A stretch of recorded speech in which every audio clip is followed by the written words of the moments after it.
রাতে মায়ের হাতে রান্না করা খাবার খুব মজা করে খেয়ে রাত 10টা বাজে ঘুমিয়ে পড়লাম। সকাল হয়ে গেল, ঘুম থেকে উঠলাম না। আর আমি ঘুমাবো বলে মাও ডাকলো না। দুপুর হয়ে গেল, ঘুম থেকে উঠলাম না। এবার মা অনেক ডাকলো, উঠলাম না। মা চলে গেল, একটু পর আবার আসলো। এবার অনেক ডাকাডাকির পর আমি উঠলাম না।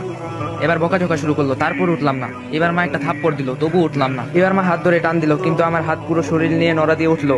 শরীর আমার পাথর নয়, পুরো শক্ত হয়ে গেছে। মা কিছু না বলে চুপ করে রুম থেকে বাবাকে ডেকে নিয়ে আসলো, কিন্তু বাবা আমাকে অনেক ডাকার পর আমি উঠলাম না। এবার বাবা চোখের পানি ফেলে দিয়ে বললো, উঠে আয়, তোকে আর কোনোদিনও কিছু বলবো না। যেভাবে করে থাকতে চাস ওভাবেই থাকিস, তবু উঠে আয়, তোকে আজকে আমি ল্যাপটপ কিনে দিব। আমি অবাক হয়ে দেখছি বাবা এত করুণা করে আমাকে কোনোদিনও বলে নাই, অথচ আজ বলছে।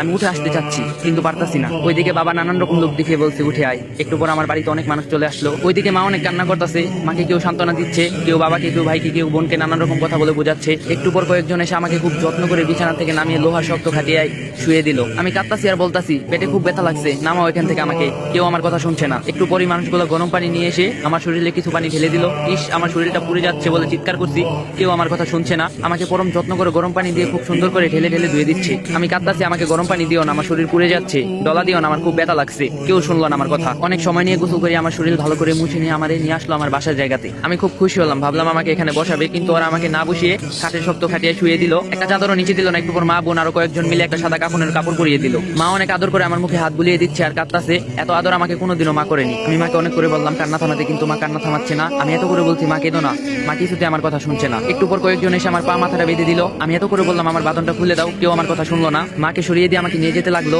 মা কিছুতে আমাকে নিয়ে যেতে দিচ্ছে না। আমার ভাই বোন সব চুপ করে দাঁড়িয়ে কাছে, আর কিছু বলছে না। কত করে বলছি ডিস্টার্ব করিস না, আমাকে একজনও শুনলো না। কেঁদে চলছে, একটু বেশি ঘুমালে বাবা বকা দিত, কিন্তু এখন চুপ করে দাঁড়িয়ে চোখের পানি মুছতাছে। আর একটা বকাও দিল না আমাকে। মাকে জোর করে সরিয়ে দিল। কয়েকজন আমাকে নিয়ে অনেক মানুষের সামনে শুয়ে দিল একটা ছায়া, তারপর জানাজা পড়ালো। আমার জানাজা শেষ নিয়ে গেল। আমাকে একটু দূরে একটা মাটির গর্তে রেখে আসলো। বাবার ভাই দুজনে মিলে মাটির গর্তে নেমে আমাকে কোলে করে তুলে নিয়ে মাটির গর্তে শুয়ে দিল। একটা বালিশ চাদর কিছুই দিল না, একটা লাইটও দিল না। আমার পা আর মাথার কাছের বাঁধনগুলো খুলে দিল। আমার উপর খুব তাড়াহুড়ো করে কিছু কাঁচা বাঁশ দিয়ে ঢেকে দিল। তার উপর কি কি দিল আমি কিছুই দেখতে পাচ্ছি না। যতই সময় যাচ্ছে মাটির গর্তে অন্ধকার নেমে যাচ্ছে। আমি চিৎকার করছি আর বলছি, আমাকে এখান থেকে বের করো, আমার খুব ভয় করছে, কিছুই দেখতে পাচ্ছি না। একটু পরে আমার উপর মাটি চাপা দিয়ে সবাই চলে যাচ্ছে। আমি ডাকতাছি আর বলতাছি, আমাকে একা রেখে চলে যাও না। কেউ শুনলো না আমার কথা। স্বার্থপরের মতো সবাই চলে গেল।